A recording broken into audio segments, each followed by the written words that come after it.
Hello, good morning, guys. This is Samma Kumar from Aditya Classes. We are doing the remaining part of chapter Gender, Religion and Caste.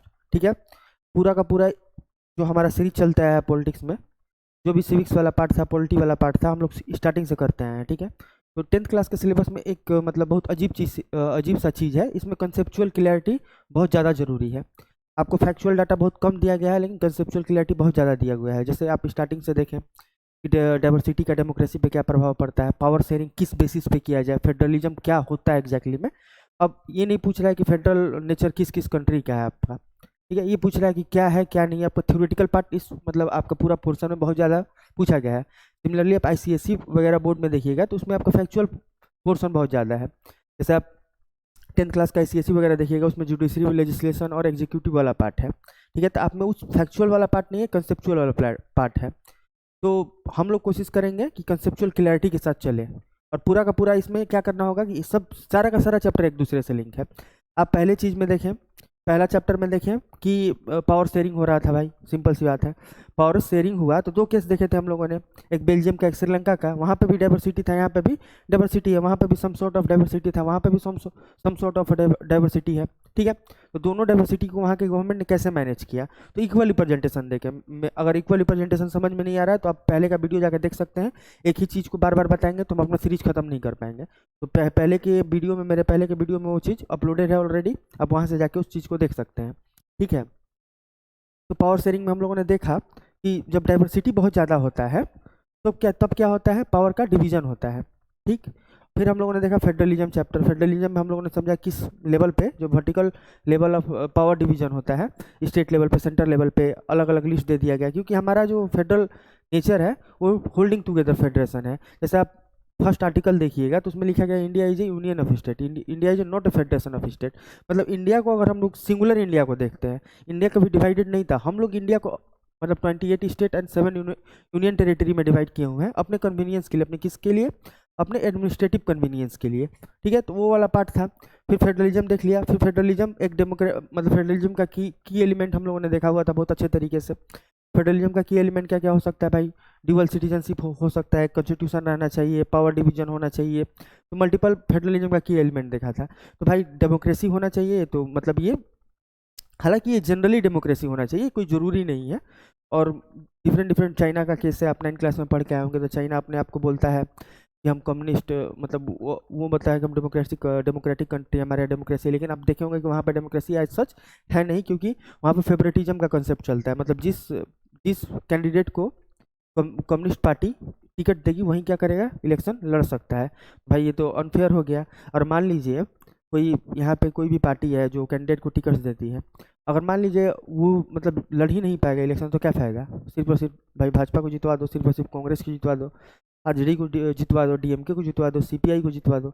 वहाँ पे, यहाँ पे तो क्या होता है, हम चाहेंगे तो किसी बिना किसी दल के भी खड़ा हो सकते हैं, जिसको निर्दलीय बोला जाता है, बिना किसी पार्टी के। हम बोलेंगे कि नहीं, मैं हमको किसी पार्टी का टिकट नहीं चाहिए, हम खड़ा होंगे, अगर जनता को मेरे पे बिलीव है तो हमको वोट देके हमको जिता दें। तो वो डिफरेंट एस्पेक्ट था, तो उसके अंदर तो हम लोग नहीं घुसने वाले हैं। फिर हम लोगों ने देखा डेमोक्रेसी एंड डाइवर्सिटी। भाई हर एक पोर्शन ऑफ सोसाइटी अगर वोट करेगा तो हर एक पोर्शन ऑफ सोसाइटी के पास वोटिंग राइट्स है भाई। ठीक है, तो यहाँ पे डाइवर्सिटी और वोटिंग नेचर में क्या बिहेवियर था वो हम लोगों ने देखा था वहाँ पे डेमोक्रेसी एंड डाइवर्सिटी में। यहाँ पे हम अपने पर्सपेक्टिव से देख रहे हैं, टोटल का टोटल अपने पर्सपेक्टिव से, वर्ल्ड पर्सपेक्टिव से भी देखेंगे। इस चैप्टर में थ्रू आउट हम लोगों ने बात कर लिया है कि जेंडर और सेक्स में क्या डिफरेंस होता है। सेक्स मतलब सेक्स एक बायोलॉजिकल टर्म है कि भाई देखो, जो बायोलॉजी के हिसाब से है, जो मेल है वो फीमेल है, बायोलॉजिकल टर्म हो गया। लेकिन जेंडर क्या हो गया, सोसाइटल टर्म हो गया, क्योंकि जेंडर के साथ एक बायोलॉजिकल टर्म जुड़ा ही है ऑलरेडी, लेकिन और इसके साथ क्या जुड़ रहा है, सोसाइटल टर्म जुड़ गया है। जैसे बहुत सारे एस्पेक्ट पे बात किए थे आप लोगों से हम कि एक लड़की को क्या करना चाहिए। ज़्यादा लड़की मैथ्स में तेज़ नहीं होती है, बायोलॉजी में तेज़ होती है, तो बायोलॉजी पढ़ना चाहिए। लड़की लोग को नर्स बनना चाहिए, लड़की लोग को डॉक्टर ज़्यादा बनना चाहिए। तो अब इस स्टीरियोटाइप का हमारे समाज पर असर पड़ता है, जनरली पड़ता है। ठीक है, लड़की लोग को आर्ट्स पढ़ना चाहिए, आर्ट्स ईजी होता है, लड़की लोग के पास फिजिकल रेजिलियंट नहीं होता है तो ज़्यादा लड़ नहीं सकती, तो लड़की लोग आर्मी में ना जाए, घर का काम करे, पब्लिक अफेयर्स मेल को मतलब कंडक्ट करने दे। तो डिफरेंट डिफरेंट टाइप्स के हमारे दिमाग में क्या है, स्टीरियोटाइप बड़े हुए हैं कि घर का काम सिर्फ औरत ही करेगी, औरत रोती है, मर्द नहीं रोता है। तो बहुत सारे टाइप्स के स्टीरियोटाइप है। तो इन स्टीरियोटाइप का जो दिमाग में है उसी से क्या होता है, जेंडर का ओरिजिन होता है। ठीक है, तो जेंडर एक सोसाइटल टर्म है, इस पर हम लोग बात किया था। फिर हम लोगों ने देखा था सोशल डिवीजन ऑफ वर्क, ठीक है, सोशल डिवीजन ऑफ वर्क वो हम इस पोर्शन में डिस्कस कर लिए हैं कि प्राइवेट मैटर में क्या काम करेगी, औरतें काम करेंगी, और जो पब्लिक मैटर में उसमें मेल काम करेंगे, ठीक है। इस पर डिफरेंट डिफरेंट पर्सपेक्टिव से हम लोगों ने बात किया हुआ था कि अगर आप देखेंगे, चलिए वो वाला फैक्टर हम लोग बाद में बात करेंगे क्योंकि वो बहुत ज़्यादा हो जाएगा, वो आगे के बाद में बात करेंगे, ठीक है। तो ये वाला जो इमेज कल खोला हुआ था कि ये जो स्टूडियो टाइप है हमारा कि औरत सिर्फ क्या देखती है, सीरियल देखती है भाई, औरत के पास 50 हाथ रहता है, देवी टाइप की होती है, ये भी काम कर देगी वो भी काम कर देगी, यही इसका एक क्या है, औरत पे होने वाला एट्रोसिटीज़ का काम है। भाई वो भी ह्यूमन है, हम भी ह्यूमन है, हमको जितना लिबर्टी चाहिए, हमको घूमने का मन करेगा, उनको भी घूमने का मन करेगा।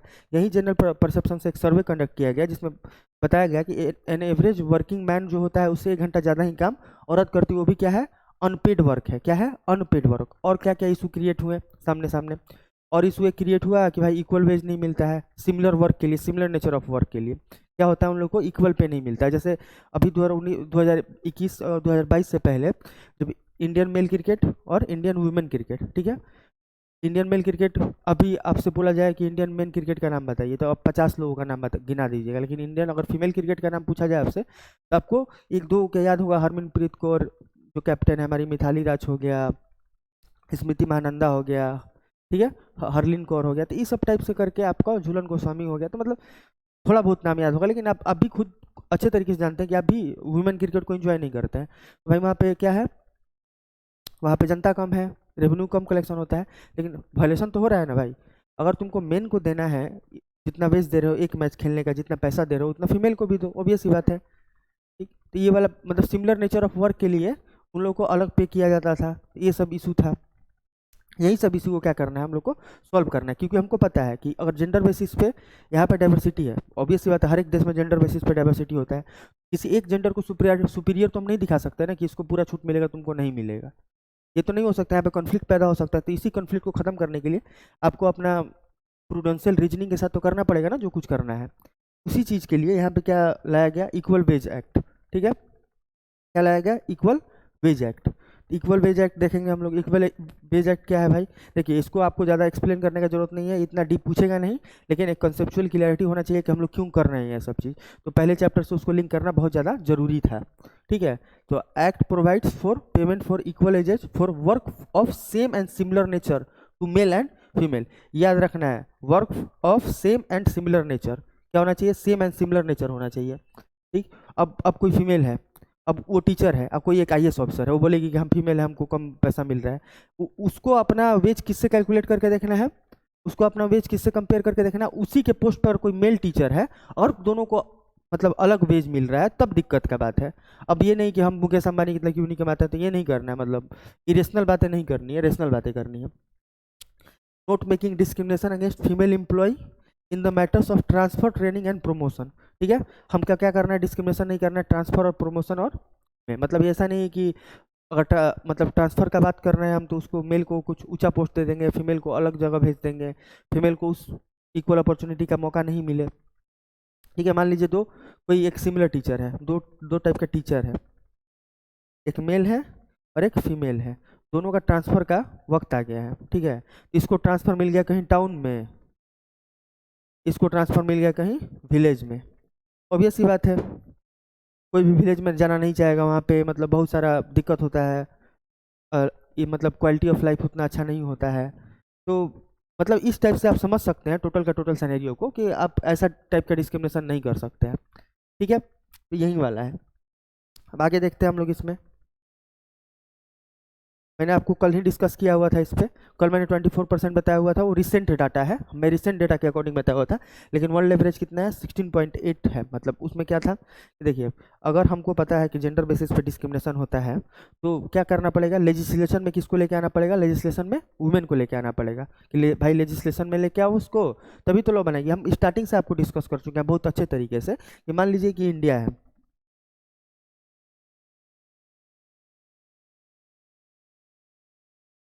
ठीक है, मान लीजिए इंडिया, इंडिया जैसा दिख नहीं रहा है लेकिन मान लीजिए इंडिया है, ठीक है। तो हर एक कॉन्स्टिट्यूएंसी अलग अलग कॉन्स्टिट्यूएंसी में क्या है, डिवाइडेड है, हर एक हमारा देश अलग अलग कॉन्स्टिट्यूएंसी में।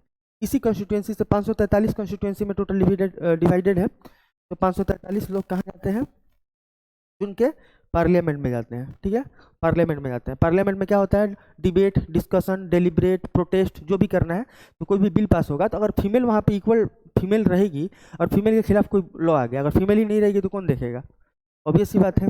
तो फीमेल को वहाँ पर रहेगी, अपने अपने लिए लॉ देखेगी वो, तभी तो कुछ बोलेगी वो। और वहाँ पे है ही नहीं, उसको वहाँ पे पहुँचाया ही नहीं गया है, पार्लियामेंट पे आप चुन के पहुँचाएंगे ही नहीं, तो कैसे आप अपने खिलाफ बने हुए किसी लॉ पे बात कर सकती है, या उसको जो अपना मत रखना हो वो रख सकती है, नहीं रख सकती, ऑब्वियस सी बात है। तो इसलिए क्या करना है, इक्वल रिप्रेजेंटेशन देना हमारा क्या है, कर्तव्य है, इथिकल ड्यूटी है, ठीक। तो हम लोग को देखा गया है नॉर्डिक कंट्री में, नॉर्डिक कंट्री में क्या है, फीमेल 40% है किसी भी लेजिस्लेशन में, लेजिस्लेशन अथॉरिटी में 40% है फीमेल, अमेरिका में 20% है, और यूरोप में 19.5% है, ठीक है। सब सहारन अफ्रीकन में, सब सहारन अफ्रीकन में मान लीजिए जैसे ये हमारा अफ्रीका है, ठीक है, ये हमारा अफ्रीका है, तो ये वाला सहारा वाला बेल्ट हो गया। सहारा वाला बेल्ट मतलब ये सहारा से नीचे वाला बेल्ट जहाँ पे रेगिस्तान नहीं है, इसको सब सहारन बोला जाता है, ठीक है। एशिया में कितना है 16.3, और भारत में कितना है 8.3 है, 83 है, 8.3 सॉरी, समझ में आ गया परसेंटेज के हिसाब से। मतलब 543 सीट है जिसमें से 8%, मतलब लगभग 50 से भी कम, 50 से भी कम सीट किसको अलॉटेड है, फीमेल को। अगर मान लीजिए कोई लॉ आएगा, तो हम सिंपल मेजोरिटी की बात करें, स्पेशल मेजोरिटी की बात करें, इफेक्टिव मेजोरिटी की बात करें, उसमें तो फीमेल 50 वोट दे के भी कुछ नहीं कर पाएगी। डेमोक्रेसी का सबसे बड़ा लूप होल है मेजोरिटी वाला गवर्नमेंट, ठीक। मतलब 50 लोग से कम है, अगर उस पर हाँ या ना भी बोलना होगा तभी तो कोई बिल पास होगा। अगर हाँ ना बोलने के लिए 50 से भी कम है, 50 के 50 ना हो बोल दे, तब पर भी वो बिल पास ही होना है। अगर इसके रिप्रेजेंटेशन को बढ़ाया जाए तो इसके हाँ या ना बोलने से बिल तो रुक सकता है ना। मान लो कुछ फीमेल के खिलाफ खराब चीज़ आ गया, मतलब उनके उनके अथॉरिटी के लिए बेकार चीज़ हो, उनके फ्यूचर के लिए बेकार चीज़ हो, तो क्या करेंगे, विड्रॉ कर लेंगे, बोलेंगे नहीं नहीं ये लॉ पास नहीं होना चाहिए। अगर फीमेल जाएगी तब तो, लेकिन यहाँ पे फीमेल कम है, तो हमको वर्ल्ड एवरेज कितना है 16.8 है। आपके जो एनसीईआरटी डाटा में दिया हुआ उसी को लिखना है, लेकिन एग्जैक्टली देखिएगा तो 24% के अराउंड हो गया है अब न्यू डेटा में, ठीक है। अब जब का डेटा हो 2006 का डेटा है, ये कितना है 2006 का डेटा दिया हुआ है। अभी का करेंटली डेटा कितना है 24% हो गया है, ठीक। तो ये पूरा का पूरा सिनेरियो था टोटल का टोटल। अभी देख लेते हैं भाई नॉर्डिक कंट्री कौन होते हैं। देखिए ये होते हैं स्कैंडिविया, ठीक है, ये होते हैं स्कैंडिविया, ठीक है, स्कैंडिनेवियन कंट्री बोलते हैं, ठीक है। और ग्रीनलैंड, ग्रीनलैंड को मिला देंगे तो नॉर्डिक कंट्री हो जाएगा। ये होता है Denmark, Norway, Sweden and Finland and Iceland. ये क्या है आपका पूरा का पूरा स्कैंडिनेवियन कंट्री है। स्कैंडिनेवियन और नॉर्डिक कंट्री क्या होता है, देखिए पूरा पूरा कल्चर सिमिलर है, इस कंट्री इस कंट्री इस कंट्री और इस कंट्री का और डेनमार्क का क्या है सिमिलर कल्चर है, इसलिए इसको क्या बोलते हैं स्कैंडिनेवियन कंट्री, ठीक है।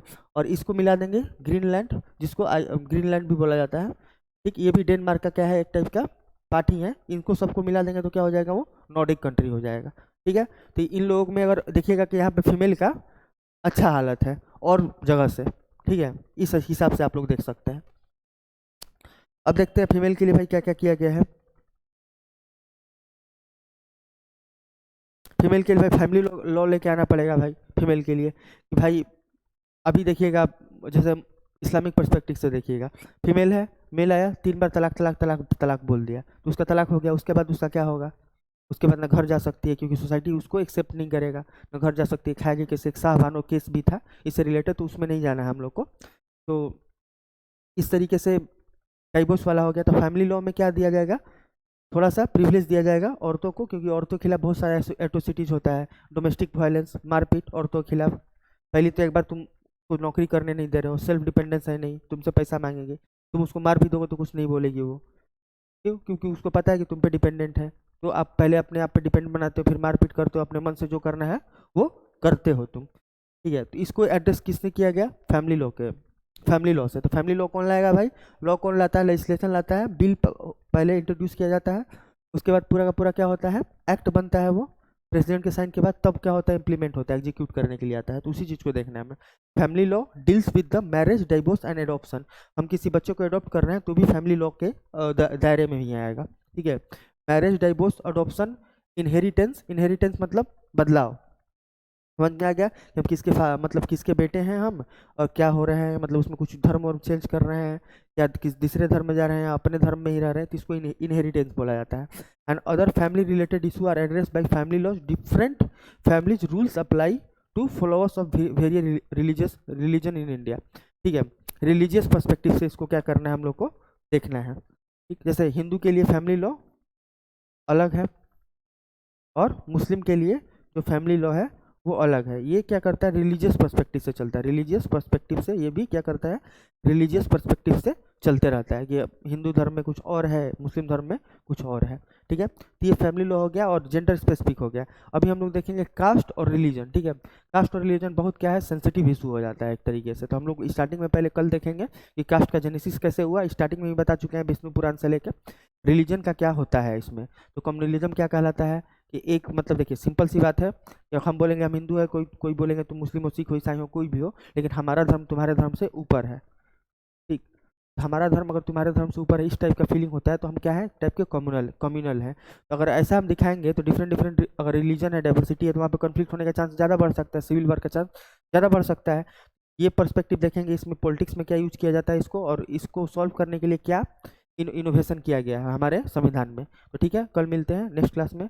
Thank you so much. कल डिस्कस करेंगे हम लोग कम्युनलिज्म और उससे other related aspect. Thank you so much. Stay tune with Aditya classes.